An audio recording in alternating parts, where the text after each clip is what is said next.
নমস্কার বন্ধুরা।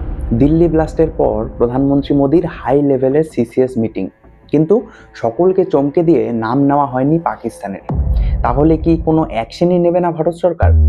দিল্লির রেড ফোর্টের পাশে ব্লাস্ট হওয়ার 2 দিনের মাথায় প্রধানমন্ত্রী নরেন্দ্র মোদী একটা জরুরি cabinet committee on security meeting করেছেন। হোম মিনিস্টার অমিত শাহ আর ডিফেন্স মিনিস্টার রাজনাথ সিংও উপস্থিত ছিলেন এই গোপন বৈঠকে। কিন্তু এই কমিটির রেজলিউশনে নাম নেওয়া হয়নি পাকিস্তানের, শুধু বলা হয়েছে অ্যান্টি ন্যাশনাল ফোর্সেস। তাই অনেকেই ভাবতে পারেন যে এর মানে কি তাহলে ভারত কিছুই করবে না? অপারেশন সিন্দুর কি আর রিস্টার্ট হবে না, নাকি ভেতরে ভেতরে চলছে অন্য কিছু? এক্সপার্টসদের মতে একদম উল্টোটা হওয়ার সম্ভাবনাই অনেক বেশি। অর্থাৎ ভারত এখন বড় কিছুর প্ল্যানিং করছে, কারণ নতুন ইনভেস্টিগেশনে যা যা উঠে এসেছে তা অত্যন্ত ভয়ঙ্কর। তাই এভাবে পাকিস্তানের নাম না নেওয়াটাই হয়তো আসলে পাকিস্তানের জন্য আরও বড় অশনি সংকেত হতে চলেছে। অন্যদিকে প্রধানমন্ত্রী মোদীর এবারও ভাষণ দেওয়ার সময় হিন্দি থেকে ইংরেজিতে সুইচ হয়ে যাওয়া থেকে পুরো কাশ্মীর জুড়ে গণগ্রেফতারি এবং এরকম হাই লেভেল সিসিএস বৈঠকের ইতিহাস থেকে বোঝার চেষ্টা করব ঠিক কী পরিণতি হতে চলেছে এবার পাকিস্তানে। আপনারা তো মূল ঘটনা জানেনই যে 10 নভেম্বর সন্ধ্যা 6:52 দিল্লির লালকেল্লা মেট্রো স্টেশনের কাছে একটা হুইন্ডাই i20 গাড়ি ট্রাফিকের মধ্যে দাঁড়ানো অবস্থায় হঠাৎ বিস্ফোরিত হয়। অন্যদিকে এর ঠিক আগের দিন জম্মু কাশ্মীর পুলিশ আর হরিয়ানা পুলিশ জয়েন্টলি একটা রেইড করে ফরিদাবাদ থেকে প্রায় 2900 KG explosive ammonium nitrate, timing devices, assault রাইফেলকে উদ্ধার করে। আর এই পুরো অপারেশনটা চালাচ্ছিল জৈশ-এ মোহাম্মদের একটা মডিউল, যার নেতা ছিলেন রেডিক্যালাইজ ডাক্তাররা।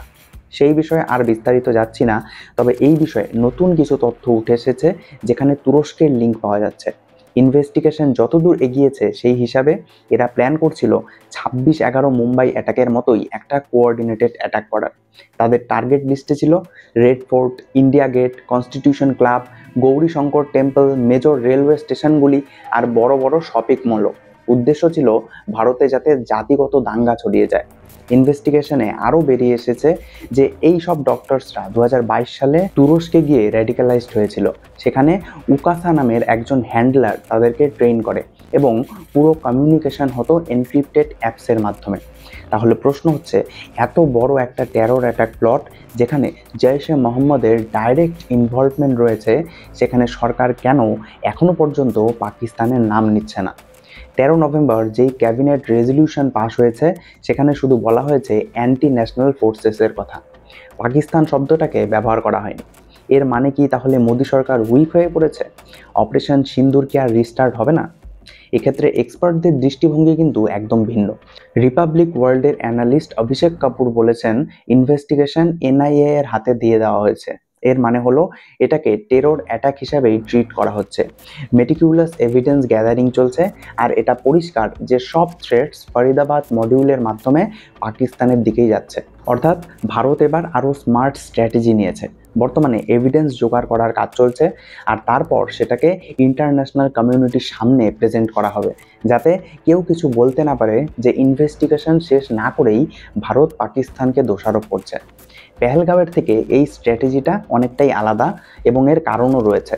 পেহেলগাঁও হামলায় একদম ক্লিয়ার এভিডেন্স ছিল আমাদের হাতে। হামলার সাথে সাথেই টেরোরিস্টদের ছবি সহ পাকিস্তানের নাগরিকত্ব পর্যন্ত প্রমাণিত হয়ে গিয়েছিল। তাই পাকিস্তানকে অ্যাকিউজ করাও সহজ ছিল। কিন্তু এখানে পাকিস্তান তাদের 2.5 ফ্রন্টকে ব্যবহার করছে। অর্থাৎ এই টেরোরিস্ট অ্যাটাক যারা করেছে তারা প্রত্যেকেই ভারতীয় নাগরিক, আমাদের মধ্যেই লুকিয়ে থাকা মির্জাফর।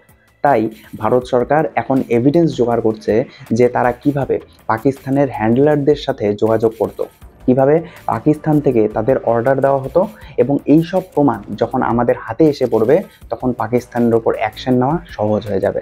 তবে ভারত সরকার যে কিছু বড় করতে চলেছে এটা প্রায় নিশ্চিত, কারণ ঠিক একই প্যাটার্ন আগেও দেখা গেছে, যার পরেই ভারত সরকার বিশাল বিশাল পদক্ষেপ নিয়েছে। যেমন পেহেলগাঁও হামলার পরদিনই এরকমই হাই লেভেল সিসিএস মিটিং করা হয়, তারপর আরেকটা সিসিএস মিটিং হয় এবং তারপরেই 7 মে অপারেশন সিঁদুরকে লঞ্চ করা হয়। আর স্ট্রাইক করার আগে আমাদের বিদেশমন্ত্রী এস জয়শঙ্কর ইউএস, চায়না সহ সমস্ত মেজর পাওয়ারদেরকে ব্রিফ করেছিলেন, এবং এখনও সেম একই প্যাটার্নকেই ফলো করা হচ্ছে।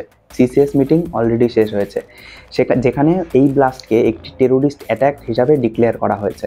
এখন ইনভেস্টিগেশন চলছে, এভিডেন্স গ্যাদার করা হচ্ছে, অর্থাৎ পাকাপোক্ত এভিডেন্স জোগাড় হওয়ার পর আবার বিশ্বের মেজর পাওয়ারদেরকে এই ব্লাস্টের সঙ্গে পাকিস্তানের ডাইরেক্ট ইনভলভমেন্টকে জানানো হবে। এবং তারপর কি হবে সেটা প্রধানমন্ত্রী মোদির এই সাম্প্রতিক ভাষণ থেকেই একদম স্পষ্ট হয়ে যাবেন। 11ই নভেম্বর ভুটানের চতুর্থ রাজার 70তম জন্মদিনে প্রধানমন্ত্রী একটা স্পিচ দিচ্ছিলেন। পুরো স্পিচটাই হিন্দিতে ছিল, কিন্তু হঠাৎ একটা লাইনে সুইচ করলেন ইংরেজিতে। All those responsible will be ব্রট to justice, অর্থাৎ যারা যারা দায়ী সবাইকেই শাস্তি দেওয়া হবে। हमारी एजेंसियां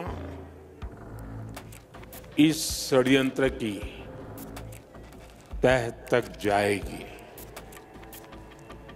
इसके पीछे के षड्यंत्रकारियों को बख्शा नहीं जाएगा। All those responsible will be brought to justice.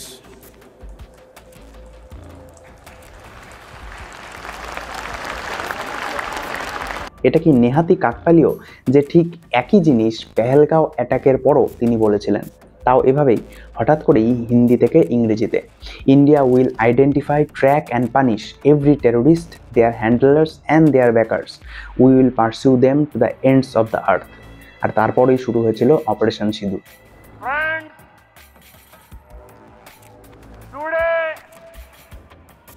From the soil of Bihar, I say to the whole world, India will identify, track and punish every terrorist and their backers. We will pursue them to the ends of the earth. অর্থাৎ ইংলিশে বলার অর্থই হলো এটা শুধু ইন্ডিয়ার জন্য message ছিল না, বরং পুরো ওয়ার্ল্ডের জন্য ছিল, যে অ্যাকশন নেওয়া অবশ্যই হবে। অন্যদিকে আবার এই ইনভেস্টিগেশনের পাশাপাশি গ্রাউন্ডেও চলছে এই হাফ ফ্রন্টের ওপর ম্যাসিভ ক্র্যাকডাউন। পুরো জম্মু কাশ্মীর জুড়ে এখনও পর্যন্ত প্রায় 1,500 জনকে গ্রেফতার করা হয়েছে। এর মধ্যে আছে বিভিন্ন ওভারগ্রাউন্ড ওয়ার্কার্স, টেরর সিম্প্যাথাইজার্স, মিলিট্যান্টসের পরিবারের বিভিন্ন লোকজন, আর আগে রিলিজ হওয়া মিলিট্যান্টস। পুলওয়ামা, কুলগাম, অনন্তনাগ, সোফিয়ান, বুরমালা, কুপওয়াড়া, বান্দিপোরা সব জায়গায় সিনক্রোনাইজ রেড চলছে। এক্সপার্টসরা বলছেন যে ভারত অবশ্যই অ্যাকশন নেবে, কারণ প্রথমত অপারেশন সিঁদুরের পর ভারত সরকার একটা নতুন ডক্টরিন ডিক্লেয়ার করেছিল যে কোনো ধরনের টেরোরিস্ট অ্যাটাককেই ভারতের বিরুদ্ধে যুদ্ধ ঘোষণা হিসাবে দেখা হবে। Chief of defence staff general Anil Chauhan Shangri-La ডায়লগে বলেছেন, ইন্ডিয়া পলিটিক্যালি একটা নিউ রেড লাইন ড্র করেছে টেররের এগেনস্টে। আশা করি অ্যাডভার্সারিরা এই লেসনটি শিখবে। অর্থাৎ সরকারের ওপরও চাপ আছে যে এখন যদি ভারত এই দিল্লি ব্লাস্টের পরও কিছু না করে, তাহলে এই রেড লাইনের ক্রেডিবিলিটিকে নিয়েই প্রশ্নচিহ্ন উঠে আসবে। এক্সপার্টসরা বলছেন এটাকেই তখন উইকনেস হিসাবে দেখা হবে এবং পাকিস্তান আরও সাহস পেয়ে যাবে।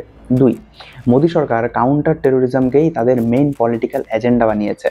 বারংবার বলা হয়েছে যে আগের সরকারের স্ট্র্যাটেজিক রেস্ট্রেন্ট নয়, বরং ডিসিসিভ অ্যাকশন হবে। যেমন ফর্মার সিআইএ অফিসার জন ক্রিয়াকো বলেছেন, ইন্ডিয়া এমন একটা পয়েন্টে পৌঁছে গেছে যেখানে স্ট্র্যাটেজিক পেশেন্সকে উইকনেস মনে করার রিস্ক নিতে পারবেন না। 3, সরকার বারবার বলছে যে অপারেশন সিঁদুর পজে আছে, শেষ হয়নি। অর্থাৎ পাকিস্তানের ইনভলভমেন্ট প্রমাণিত হওয়ার সাথে সাথেই অ্যাকশন শুরু হতে পারে।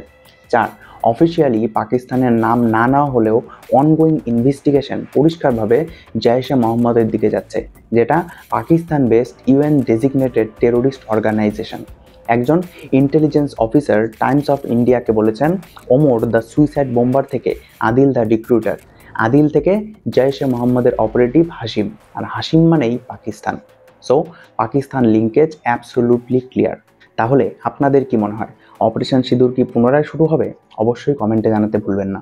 এবং আপনাদের কাছে একটাই রিকোয়েস্ট যে একটি লাইক এবং সাবস্ক্রাইব অবশ্যই করবেন, কারণ এটি আপনাদের জন্য সামান্য মনে হলেও এটি সত্যি আমাকে আপনাদের জন্য আরও এমন নতুন নতুন বিশ্লেষণাত্মক ভিডিও নিয়ে আসতে অনুপ্রেরণা যোগায়। দেখা হচ্ছে পরের ভিডিওতে। ধন্যবাদ।